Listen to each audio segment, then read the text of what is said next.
নমস্কার বন্ধুরা, আজকের বিনিয়োগ চ্যানেলে আপনাদের সকলকে স্বাগত। আমি Sujan Das, certified financial planner এবং chartered trust and estate planner. আজকে যে বিষয়টা নিয়ে আপনাদের সাথে কথা বলবো সেটা কিন্তু খুবই গুরুত্বপূর্ণ বিষয় এবং সেটাকে আমরা সকলে অবহেলা করি।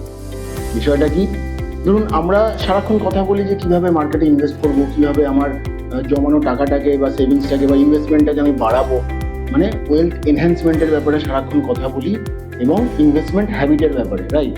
তো আমি তো মানলাম, ঠিক আছে, আমি ইনভেস্টমেন্ট করলাম, আমি সেটাকে বাড়ালাম, তারপরে কি?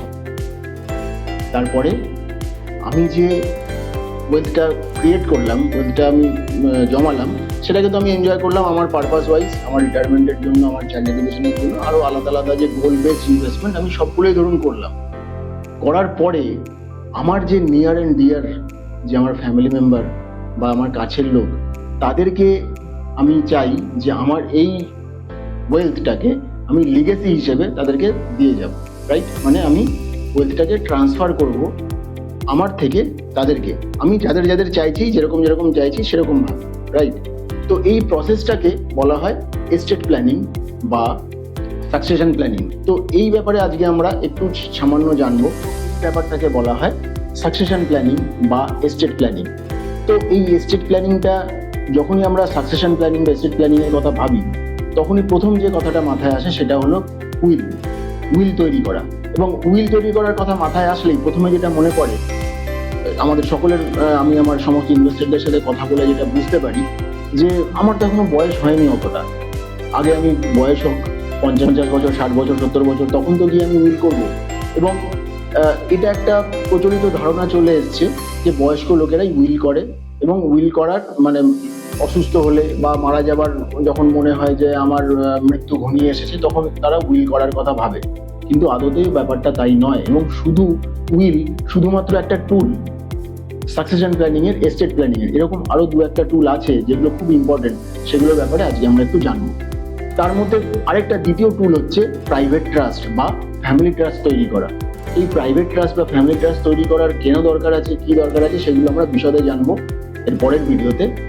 এখানে আমরা ওভারঅল একটা আইডিয়া নেওয়ার চেষ্টা করছি। থার্ড অপশন হচ্ছে letter of guardianship. Letter of guardianship কি? ধরুন, কোভিডের সময় আমরা দেখেছি অনেক ইয়াং পেরেন্টস, তারা হঠাৎ করে একসাথে দুজনে মারা গেছেন।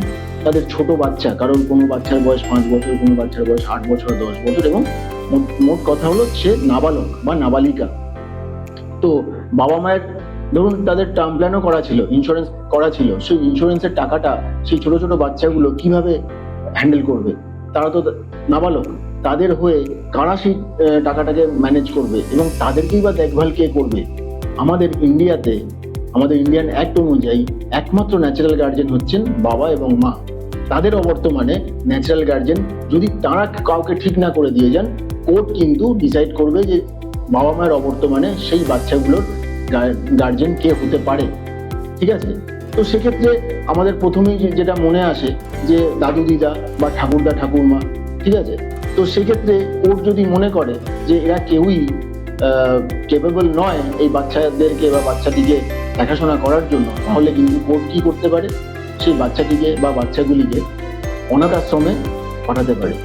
এবং আমরা নিশ্চয়ই কেউ চাইবো না যে আমাদের অবর্তমানে কিছু হলে আমার বাচ্চা যখন নাবালক বা নাবালিকা থাকছে তখন তাদের অনাথ আশ্রমে ঠাঁই হোক। তো সেখানে যদি আমরা একটা লেটার অফ গার্জিয়ানশিপ তৈরি করে দিয়ে যাই যে আমাদের অবর্তমানে এই বাচ্চাটির যতক্ষণ না 18 বছর বয়স হচ্ছে ন্যাচারাল গার্জেন হবে এরা, আমরা যদি ডিসাইড করে দিয়ে যাই যে ইনি না থাকলে ইনি না থাকলে ইনি, এইভাবে করে যদি আমরা পরিষ্কারভাবে লিখে দিয়ে যাই, তাহলে কিন্তু জিনিসটা অনেক সহজ হয় এবং অনেক ভালোভাবে সেটাকে হ্যান্ডেল করা যায়। তো এটা তো গেল letter of guardianship. Private trust কেন করব? ধরুন, আমরা অনেক জায়গায় দেখেছি একজন লোক, তার 70 বছর বয়স, তার ছেলের বয়স ধরুন 30 বছর, তার একমাত্র ছেলে। সেই লোকটি হয়তো, আমি নাম দিলাম মিস্টার রায়চৌধুরী। মিস্টার রায়চৌধুরীর 70 বছর বয়স এবং মিস্টার রায়চৌধুরীর ছেলের 30 বছর, মিস্টার রায়চৌধুরীর ছেলের ধরুন 40 বছর বয়স, ঠিক আছে? এবং তার স্ত্রী আছে, মিস্টার রায়চৌধুরীর পুত্রবধূ, তার বয়স ধরুন 35 বছর। তো মিস্টার রায়চৌধুরীর কাছে 50 কোটি টাকা ওনার ওয়েলথ প্রপার্টি। তো সেই 50 কোটি টাকা উনি ছেলের নামে দিয়ে গেলেন। এবার মিস্টার রায়চৌধুরী মারা গেছেন, ওনার ছেলে আজকে 50 কোটি টাকার সম্পত্তির মালিক। কিন্তু যদি হঠাৎ করে ওনার স্ত্রীর মনে হয় যে আমি ডিভোর্স নেব এবং 50% আমি অ্যালিমনি হিসেবে চাইবো, তাহলে ওই 50 কোটি সম্পত্তির থেকে কিন্তু 25 কোটি টাকার সম্পত্তি উনি অনায়াসেই নিজের নামে করে নিতে পারেন। তো রাতারাতি মিস্টার রায়চৌধুরী যা ছেলেকে যে ওয়েলথটা দিয়ে যেতে চেয়েছিলেন তার 50% কিন্তু চলে যেতে পারে। কিন্তু যদি এটা রায়চৌধুরী অ্যান্ড ফ্যামিলি ট্রাস্ট বলে যদি এটা করা থাকতো এবং ট্রাস্টে যদি সেরকম ভাবে ইনস্ট্রাকশন দেওয়া থাকতো যে এই বেনিফিটগুলো তার ছেলে পাবে এবং তার স্ত্রী পাবে এবং যারা যারা পাবে, তো সেক্ষেত্রে কিন্তু কি হচ্ছে, মিস্টার রায়চৌধুরীর ছেলে ওই ওয়েলথটাকে এনজয় করতে পারছে, কিন্তু যেহেতু উনি ওন করছেন না পার্সোনালি, ওনার থেকে কেউ সেটা কেড়ে নিতে পারবে না। এরকম নানা রকমের ট্রিক্স আছে যেগুলোর জন্য, যে সুবিধাগুলোর জন্য প্রাইভেট ট্রাস্ট বা ফ্যামিলি ট্রাস্ট তৈরি করা উচিত। এছাড়া আরেকটা জিনিসের কথা বলবো যে আমরা আমাদের যে অ্যাসেট বা ওয়েলথ, যেটা আমি বারবার বলছি যে ট্রান্সফার করার কথা, আমরা কি কি ওয়েলথ আমাদের আছে, সেক্ষেত্রে যদি আমরা ভাবি, প্রথম হচ্ছে ফাইন্যান্সিয়াল ওয়েলথ, যেটা আমাদের মিউচুয়াল ফান্ড, শেয়ার, ক্যাশ, আমাদের যে সমস্ত ইনভেস্টমেন্ট থাকে সেগুলো, ইন্স্যুরেন্স, ঠিক আছে। দ্বিতীয় হচ্ছে কি, প্রপার্টি, মানে ফিজিক্যাল অ্যাসেট। ফিজিক্যাল অ্যাসেটের মধ্যে real estate, property, gold, silver, নানা রকমের অর্নামেন্টস বা কোনো রকম গাড়ি, যেগুলো ফিজিক্যাল, যার অস্তিত্ব আছে সেগুলো, সেই অ্যাসেটগুলো হতে পারে। আর কি কি অ্যাসেট হতে পারে? আরেকটা অ্যাসেট হতে পারে ইন্টেলেকচুয়াল অ্যাসেট।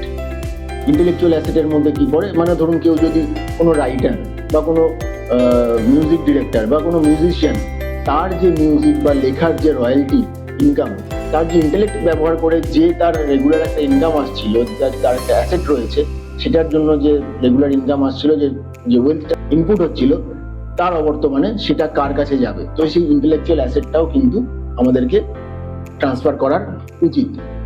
আরেকটা কি জিনিস আছে যেটা আজকালকার দিনে খুবই গুরুত্বপূর্ণ, সেটা হচ্ছে ডিজিটাল অ্যাসেট। ডিজিটাল অ্যাসেট কি?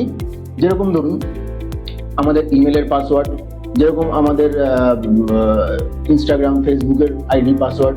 তো হঠাৎ করে আজকে ধরুন কেউ মারা যায়, তাহলে তার এই সোশ্যাল মিডিয়া, এই সমস্ত আইডি পাসওয়ার্ডগুলো কে হ্যান্ডেল করবে? এবং আপনারা জানেন যে হ্যাকারদের দৌলতে তারা তো ইজিলি সেগুলোকে মিস ইউজ করতে পারে। এরকম আমরা দেখেছি প্রচুর লোক আজ পৃথিবীতে নেই, কিন্তু তাদের লক্ষ লক্ষ অ্যাকাউন্ট কিন্তু ব্যবহৃত হচ্ছে এবং রয়ে গেছে সোশ্যাল মিডিয়া বা অনলাইনের জামানায়। সেগুলোকে প্রপারলি ক্লোজ করা হচ্ছে না বা প্রপারলি কারোর হাতে দায়িত্ব দেওয়া হচ্ছে না, এই সমস্ত কারণের জন্য।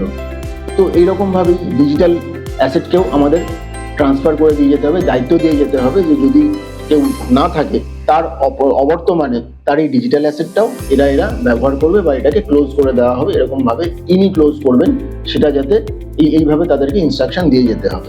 তো আশা করি এই ছোট্ট ভিডিওর মাধ্যমে আপনাদেরকে এস্টেট প্ল্যানিং এবং সাকসেশন প্ল্যানিং এর একটা সামান্য আইডিয়া দিতে পারলাম। তো এর পরের ভিডিওতে আমরা আরো নতুন বিষয় নিয়ে আসবো। আমাদের চ্যানেলটিকে সাবস্ক্রাইব করুন, ভালো লাগলে লাইক করুন, শেয়ার করুন। নমস্কার, খুব শিগগিরই আবার দেখা হচ্ছে। নমস্কার।